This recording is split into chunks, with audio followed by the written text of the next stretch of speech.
It was the morning of December 31st, 2007.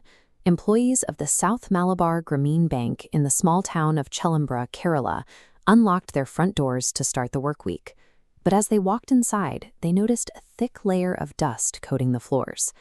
When they opened the main strong room, they found it decimated.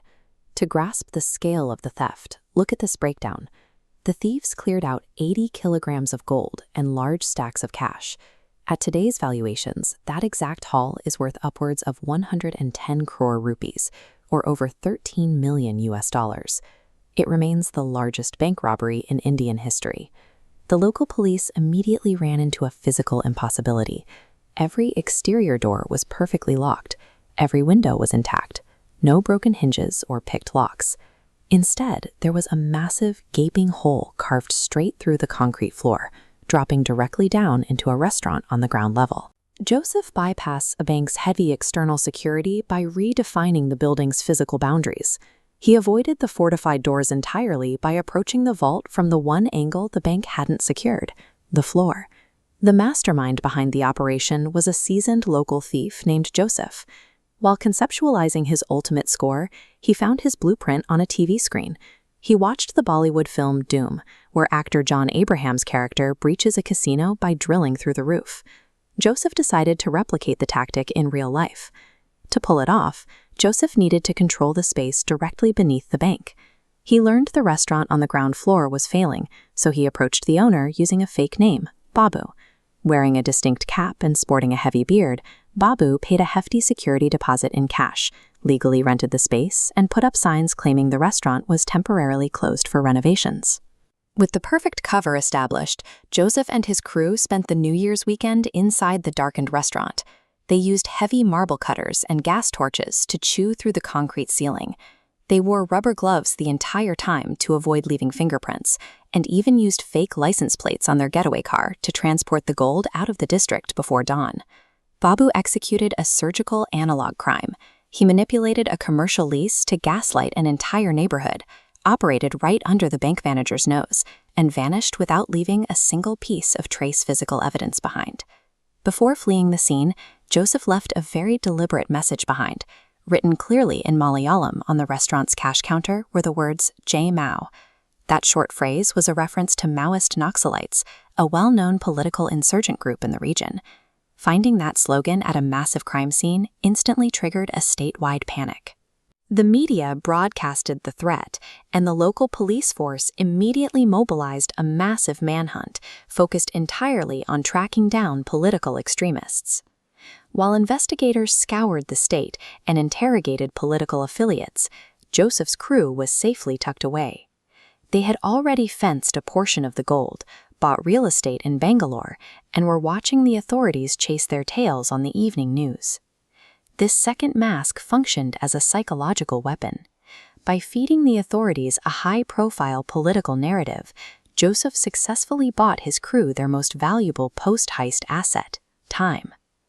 The illusion held for weeks, until the head of the investigative team, SP P. Vijayan, consulted with an expert in counterterrorism.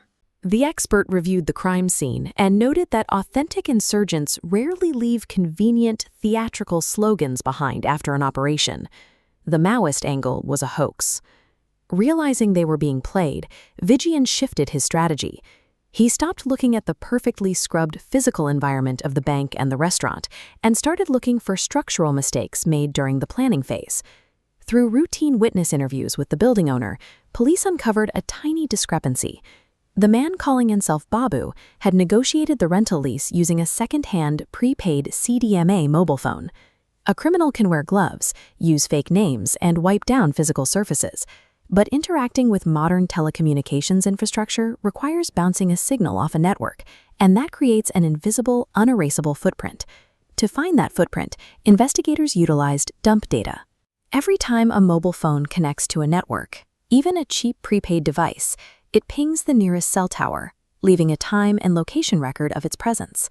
Let's visualize the scale of the police's problem. They requested the dump data from every cell tower surrounding the bank and the suspected escape routes.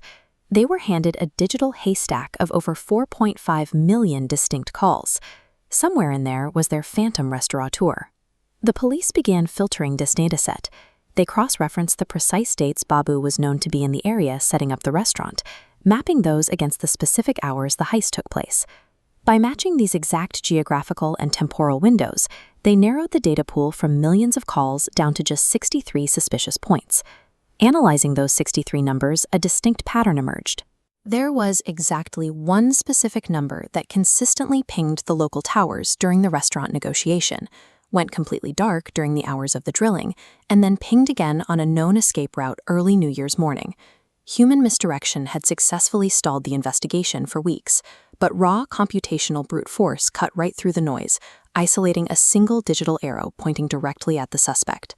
Pulling the call logs for that isolated number, investigators found it frequently contacted a local woman named Anita, who was heavily pregnant.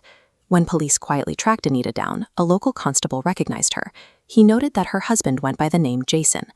The web of aliases finally collapsed. They realized Babu the restaurateur, Jason the husband, and Joseph the thief were the exact same man. Joseph had crafted his third and most secure mask inside his own home.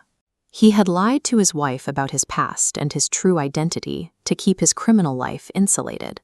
But because she didn't know she was married to a wanted man, she maintained her normal routines, unwittingly acting as a homing beacon for the police. On February 27th, 57 days after the heist, Joseph escorted his wife to her scheduled checkup at the Baby Memorial Hospital. The police were waiting. 3 teams descended on the hospital and arrested Joseph on the spot. His accomplices were captured shortly after, and 73 kilograms of the stolen gold were recovered. Joseph planned a meticulous analog heist, unaware that his physical escape meant very little in a world of persistent cellular records. In the end, his own digital shadow proved more reliable than any physical evidence he worked so hard to erase.